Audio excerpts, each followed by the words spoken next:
네, 굿모닝 인포맥스 함께하고 계시고요. 경제 이야기 이어가 보도록 하겠습니다. 피나클 경제연구소 이코노미스트 장재철 박사 나와 계세요. 안녕하세요, 박사님. 안녕하세요. 네. 오늘은요, 이민 정책, 미국의 이민 정책 관련된 이야기를 좀 여쭤보고자 하는데요. 우리도 뭐 근로자 조지아주 구금 사태가 있었고, 이게 이제는 피부로 진짜 와닿는 상황이거든요. 트럼프 행정부가 취임 7개월 만에 20만 명 불법 이민자 추방했다 이렇게 발표를 했고요.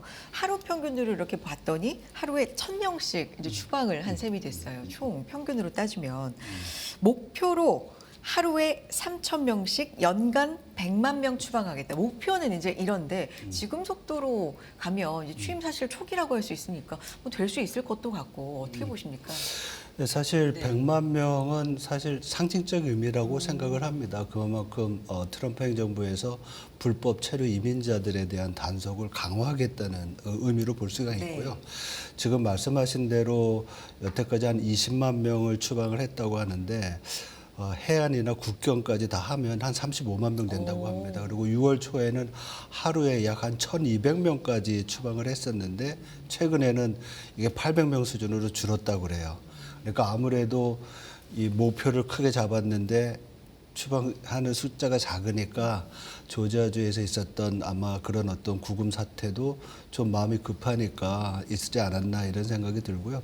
사실 지금은 뭐 국경뿐만 아니라 대도시에서도 아주 광범위하게 지금 조사하고 구금하고 추방하는 그런 조치들이 있고요.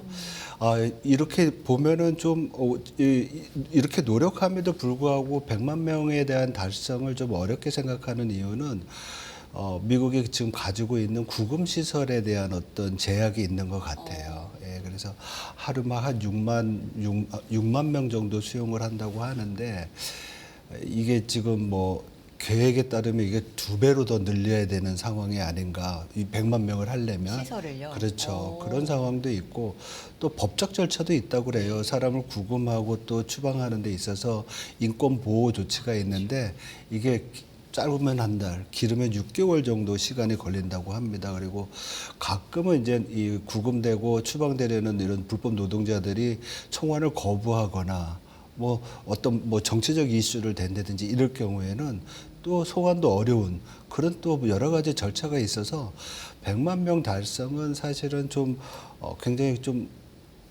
큰 목적이고 뭐 목표고 그것보다는 이번 행정부에 말씀드렸듯이 강력한 이민 아니면 불법 체류자에 대한 노동자들에 대한 단속이 정책적인 어떤 한 상징성을 갖는 슬로건이다 이렇게 보면 될 것 같습니다. 지금 이런 부분들에 대해서 현지 언론들도 연일 여러 측면에서 좀 보도를 하고 있는데 그 중에 하나가 말씀해 주셨던 구금 시설에 대한 부분이에요. 그렇죠. 워낙에 좀 열악하다. 사실 우리 근로자들도 이제 구금되어 있던 상황들 얘기하는 거 들어보면 굉장히 좀 열악한 거야 곳이었다. 뭐 이런 얘기들 좀 많이 들었었는데 이런 상황에서 국토안보부가 미국에서 이제 우리 돈으로 62조 원이라는 돈을 들여서 내년까지 수용 시설을 확대하고 뭐 침대 수도 많이 늘리겠다 뭐 이렇게 하거든요. 근데 돈을 지금 예산 같은 걸 좀 아끼겠다. 쓸데없는데 안 쓰겠다. 이제 이런 기조인데 62조 원을 구금 시설로는 들여서 많이 더 잡아들이겠다. 이제 이런 거니까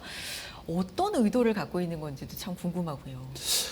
그러니까 미국을 위대하게 하기 위해서는 미국 내에 제조업을 부흥을 시키고 그러니까. 일자리를 네. 만들어야 되는데 지금 트럼프 행정부의 정치적 슬로건 자체는 불법 이민자 자체가 미국의 일자리를 빼앗고 있다.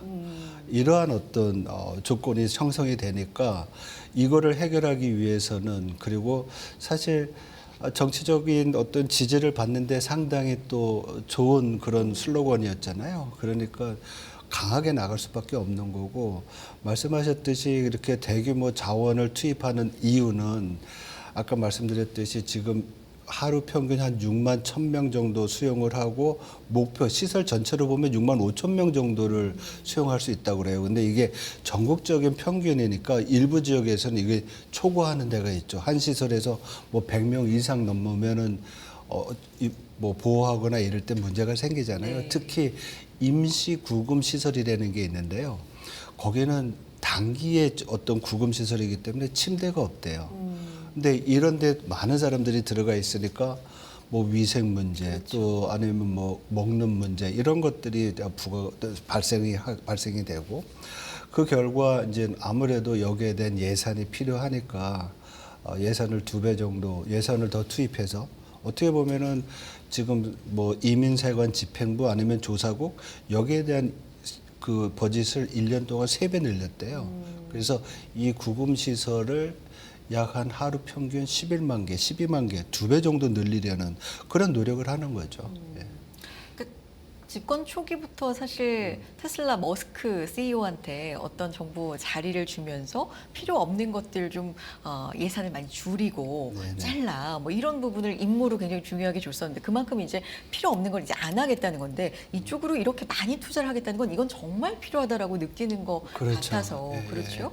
그런데 이 대규모 추방이 미국 경제에 미치는 영향이 이제 여기서 단순하게 좀 끝인 건가를 보면 굉장히 좀 광범위하게 연결지어 볼 수가 있거든요. 왜냐하면 이 불법 이민자, 그럼 불법이니까 추방을 해야지 뭐 이렇게 법적으로 얘기할 수 있겠지만 이들이 담당하고 있던 미국 내 경제에서 이제 역할이란 게 있잖아요. 네네. 미국인들이 하기 싫어했던 뭐 예를 들면 저임금 뭐 일자리라든지 뭐 이런 부분들을 담당했던 부분들도 좀 상당히 있을 텐데 그럼 이들을 추방하면 그 일자리는 누가 담당하게 되는 거며 그러면 그걸 미국인들한테 고스란히 주면 임금을 더 줘야 되는 거 아닌가? 그러면 물가 올라가는 거 아닌가? 연쇄적으로 아직까지는 지표로 확인이 안 되지만 이렇게 연쇄적으로 이제 예상을 해볼 수가 있는 거예요. 이런 것도 좀 제기가 되지 않나요, 박사님? 맞습니다. 네. 지금 불법 체류자 이민자들을 이제 추방하게 될 때 제일 걱정되는 것이 이 사람들이 미국 노동력에서 차지하는 비중이거든요. 근데 지금 미국 내 불법 체류자가 한 1,100만 명 정도, 많으면 1,200만 명까지 된다고 하고요.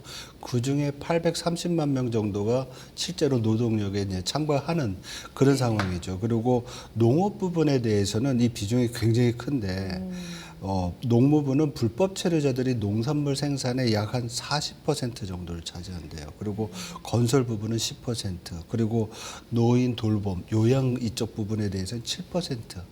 그러니까 이런 부분에서의 노동력이 빠지게 된다고 하면 확실히 진짜 노동 집약적이라고 우리가 흔히 그렇죠. 말하는 그런 데 있어서 그러니까 네. 농업, 건설, 또 의료, 의료 또 말씀드렸던 어떤 요양. 네. 요양 서비스에 대한 노동 집약적인 데에 불법 노동자들이 많으니까 말씀하신 대로 이런 사람들이 빠지게 되면 기존의 인력으로 그 서비스를 만족시키려면 아무래도 임금이 상승할 수밖에 없겠죠. 뭐 힘드니까 노동자 입장에서는 임금 인상을 요구할 것이고 그런 것들은 물가 상승에 분명히 이제 결과로 나올 수가 있는 거죠. 그리고 실제로 캘리포니아에서 지난 5월 달에 수박이랑 멜론 농사를 졌는데 이 수확을 할 사람들이 없는 거예요. 그래서 다 폐기를 해버리고 그러니까 가격은 올라가겠죠. 더 중요한 거는 여기에 종사했던 근로자들이 임금 인상을 약 한 20% 정도를 요구했대요. 궁극적으로 이러한 임금 인상 압박들은 다 물가로 이제 전이가 될 것이고요. 향후 지표들이. 그래요.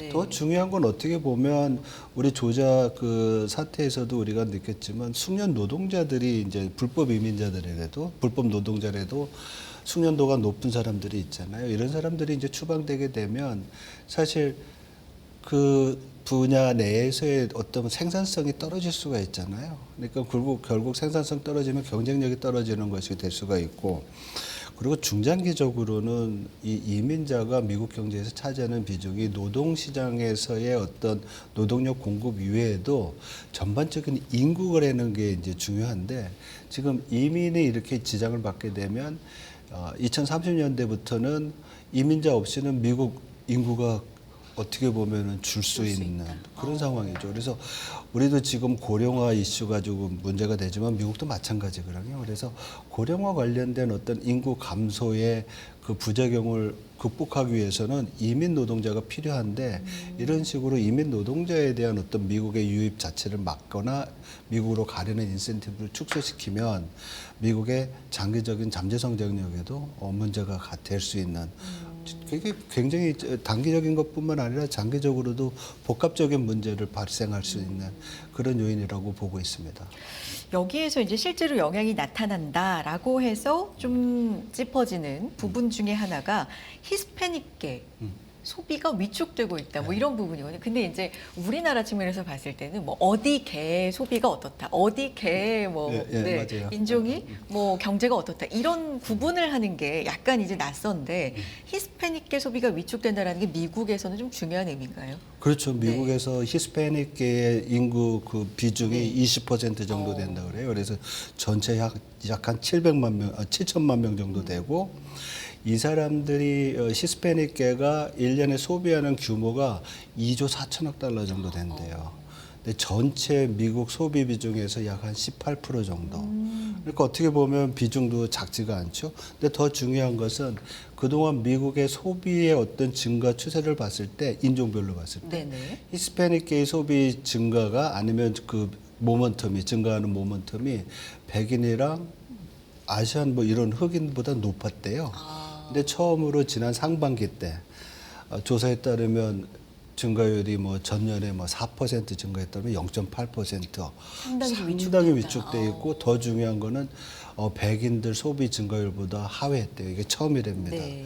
그래서 이렇게 이제 히스패닉계의 이 소비 심리가 위축이 된 것은 이제 우리가 히스패닉계의 불법 체류자, 불법 노동자 얘기를 하지만 더 큰 문제는 합법적인 그 체류자들 있잖아요. 영주권자라든지 아니면 시민권자, 시민권을 가지고 있는 사람들. 이런 사람들의 한 40% 정도가 자기 혹은 주위에 있는 동료나 친척들이 추방될 수 있다라고 생각을 한다는 겁니다. 그러니까 굉장히 심리적으로 위축이 되니까 밖에 나가서 경제 활동하는 거를 꺼리는 거죠. 뭐 외식을 한다든지 어디 파티를 한다든지. 전부 다 비대면 서비스로 다 돌렸다고 그래요. 배달. 그러니까 네.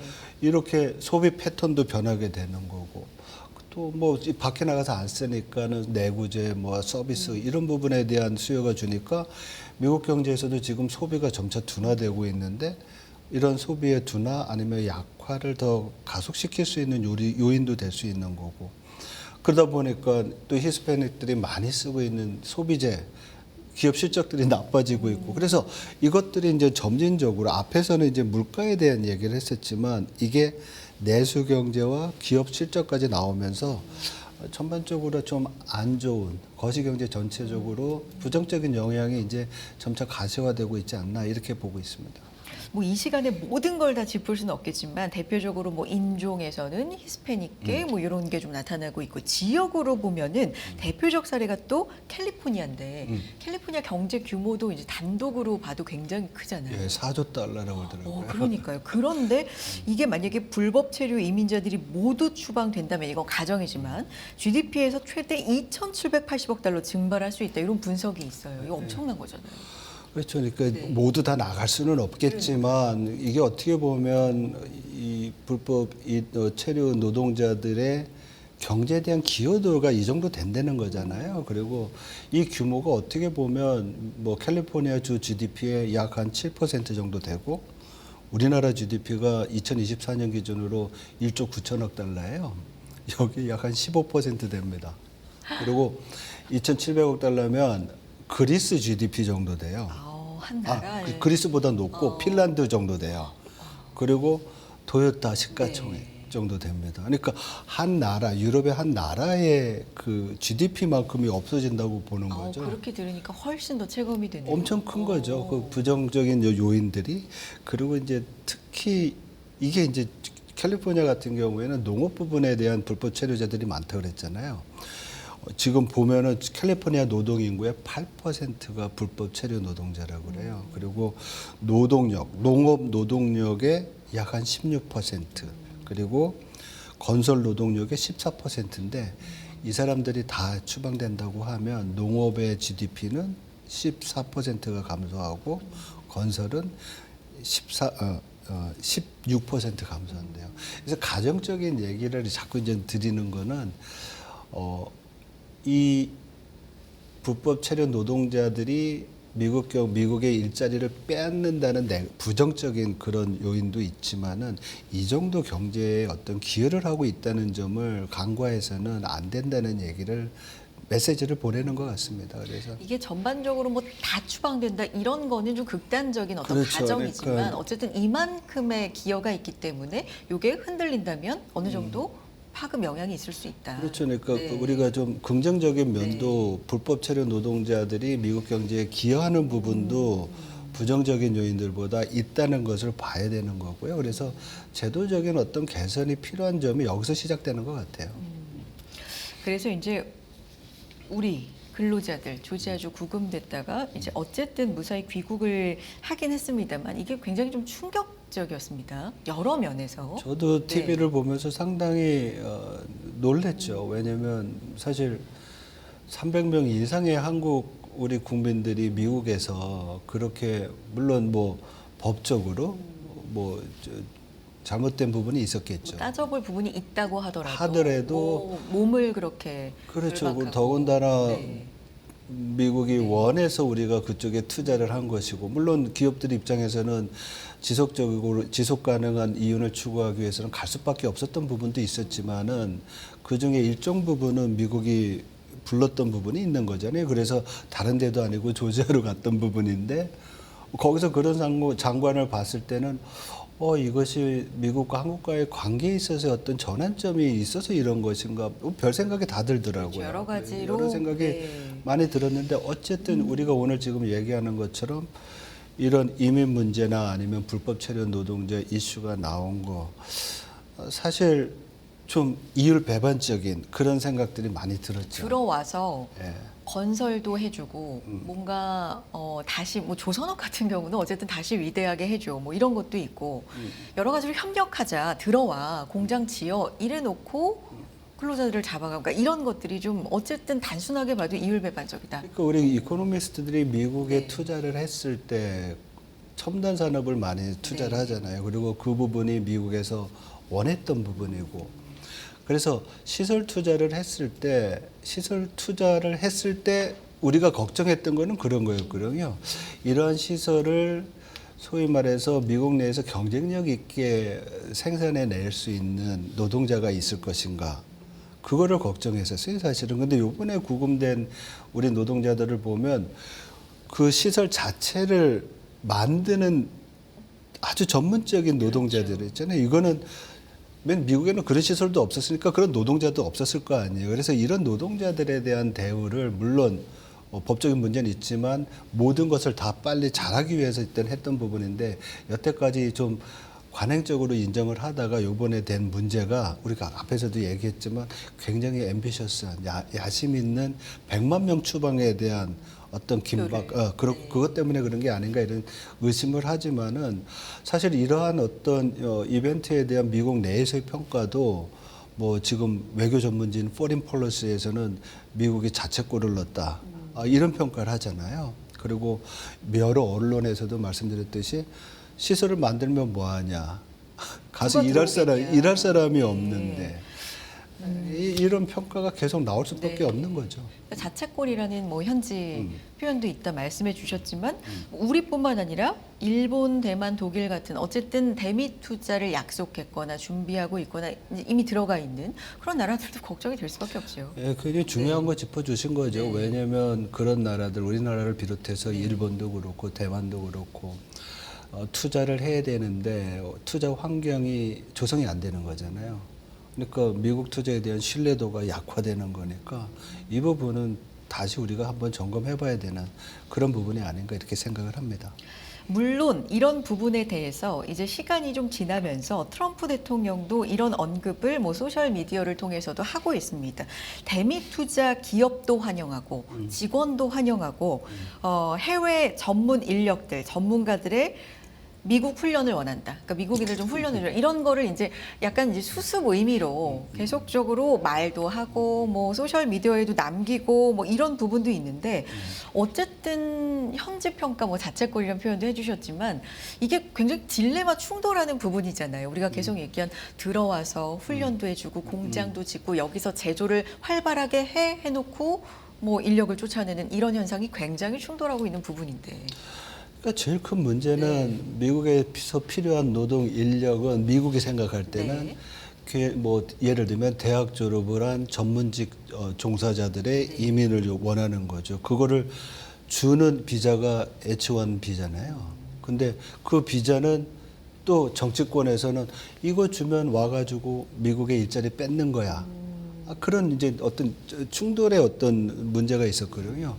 그러니까 이 문제를 좀 더 유연성 있게 운영하지 않는 한 이 문제는 계속 나갈 것 같아요. 그래서 앞으로의 우리가 기대하거나 또 고쳐야 될 부분들은 미국의 이민 제도가 좀 더 유연성을 갖는 그런 방법으로 가야 되지 않는가 그렇게 생각을 하고요.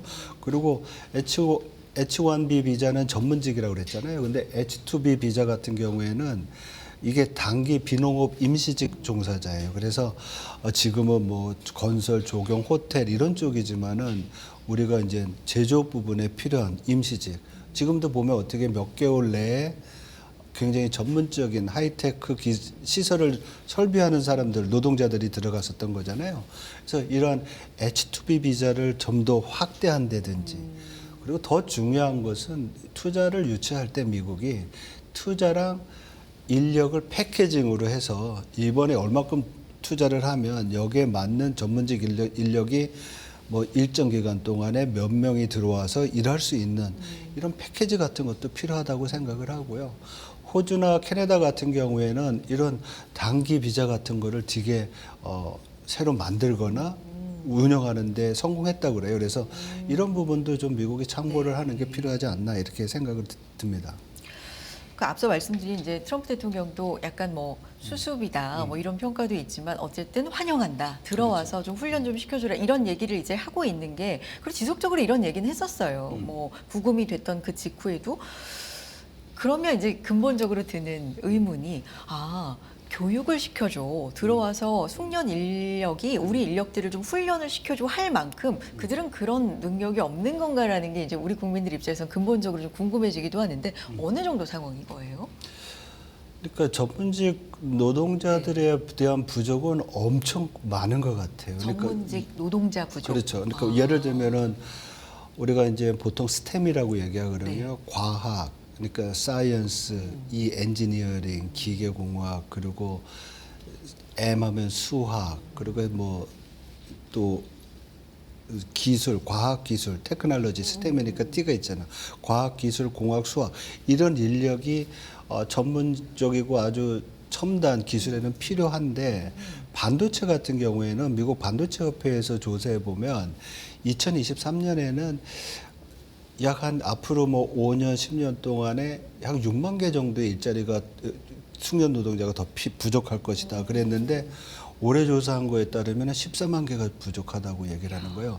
그만큼 산업 자체는 팽창을 하는데 여기에 필요한 고숙련 노동자들이 없는 거죠. 그리고 지금 뭐 AI나 IT 부분에 있어서도 일자리가 약 한 1,200만 개가 새로 생긴다고 그래요. 근데 여기에 들어갈 사람들이 없는 거예요. 뭐 여기는 배터리 뭐 이런 부분도 다 망라되는 거고. 그래서 미국 내에서 사실 경쟁력이 없던 부분에 새로운 어떻게 보면 뭐 투자가 들어가서 일자리를 만들고 생산을 해야 되는 거잖아요. 그렇죠. 그러니까 미국 내에서는 여기에 대한 교육 준비가 안 됐던 거죠. 여기에 대한 사람을 그러니까 단기간에 이런 어떤 일자리를 만들고 노동자들을 교육할 필요가 있는데 여기에는 고숙련의 전문적인 이민 노동자들이 필요한 거죠. 그런데 이번에 이런 사태가 있으니까 뭐 다시 안 간다는 사람들도 있고 또 일부에서는 이러한 투자나 인력 송출에 대한 생각을 다시 한다든지 아니면 미국이 진짜 지금 운영하고 있는 합법적인 비자 트랙을 통해서 간다고 하면 이제 그만큼 시간과 비용이 더 들어가는 거겠죠. 그래서 이 부분이 이제 사실 재발 방지가 중요한 거잖아요. 이번 일이 이 우리 근로자들의 구금 사태가 없었으면 훨씬 더 좋았겠지만 이런 일이 있고 나서 이제 어차피 생긴 일이니까 그럼 재발 방지가 중요한데 그러면 핵심 문제는 뭐냐 이제 비자다. 왜냐하면 불법이라고 하니까 그러면 합법으로 들어가서 일할 수 있는 어떤 그런 관련이 되려면 핵심은 비자다. 근데 이 비자가 기업 측에서도 안 하고 싶어서 안 한 게 아니라 거의 뭐 10년 이상 이 개선을 요구해 왔는데 이게 서로 잘 안 됐다는 거잖아요. 미국 측에서도 이번 일을 계기로 뭐 비자제도 개선한다 이런 가능성은 내비쳤지만 이거 뭐 현실적으로 실질적인 가능성이 좀 있을까 뭐 이런 부분도 좀 궁금하고요. 뭐 어떤 조치는 있어야 될 것 같아요. 그렇죠. 왜냐하면은 투자는 받아놨는데 이 투자 공장이 지금 조지아도 2개월에서 3개월 정도 더 공기가 지연이 되고 현대차 그만큼 쪽에서도 그렇게 얘기했어요. 몇 예. 개월 지연될 거다. 근데 이게 2, 3개월에서 끝날 문제가 네. 아니라 그 다음에도 전문적인 어떤 인력들이 들어가서 생산을 해야 되는데 비전 문제가 계속 걸리면 그러니까요. 뭐 앞으로도 계속 차질이 있는 거고 그러면 투자한 기업 입장에서도 추가적인 투자나 여러 가지 고민하게 될 거 아니에요. 그러니까 미국 입장에서는 분명히 고치긴 할 거예요. 근데 지금 우리가 예상할 수 있는 거는 투트랙일 것 같아요.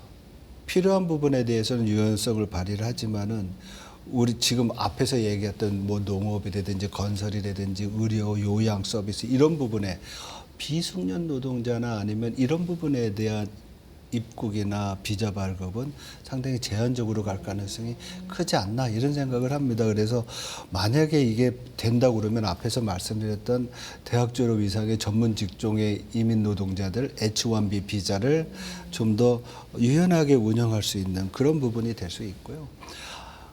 아마도 그 IC 그 이민 세관 집행국 아니면 조사국 이 부분에 대해서는 앞에서도 우리가 얘기했지만은 예산을 뭐 3배까지 늘리고 이랬잖아요. 이 얘기는 뭐냐면 앞으로도 이민 단속은 아주 강하게 가져갈 가능성이 크다라는 거죠. 그래서 이런 부분은 사실 뭐 불법 노동자뿐만 아니라 앞에서 우리 히스패닉 얘기도 했지만은 심리적으로 이민 노동자들한테는 상당히 심리적으로 위축이 될 수 있는 그런 요인이라고 생각을 합니다.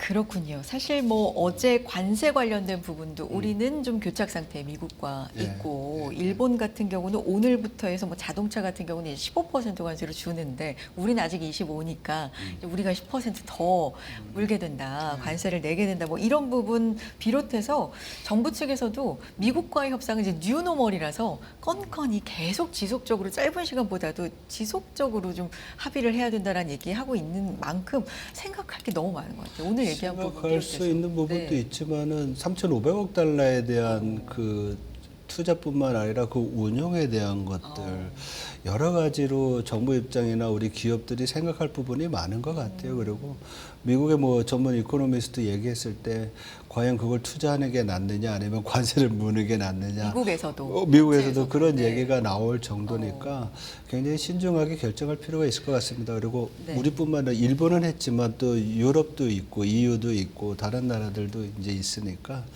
좀 근데 현실적으로 그거 내지 말고 그냥 좀 취약 어떤 업에 그 돈을 차라리 지원을 하자라는 얘기도 물론 나오지만 이게 사실 단순히 돈의 문제가 아니라 관계의 문제도 있고 그렇죠. 뭐 보복도 생각을 안 할 수 없는 거니까요. 굉장히 복합적인 그렇죠. 문제죠. 그래서 네. 어떻게 보면 한국과 같이 대외 부분이 크고 수출에 의해서 경제가 운영되고 있으니까 이런 부분에 대해서는 그런 게 상당히 큰 제약이 될 수 있는 것을 좀 지속적으로 관심 가져볼 이슈인 것 같네요. 오늘 여기까지 듣도록 하겠습니다. 피나클 경제연구소 이코노미스트 장재철 박사 함께했습니다. 고맙습니다. 네, 고맙습니다.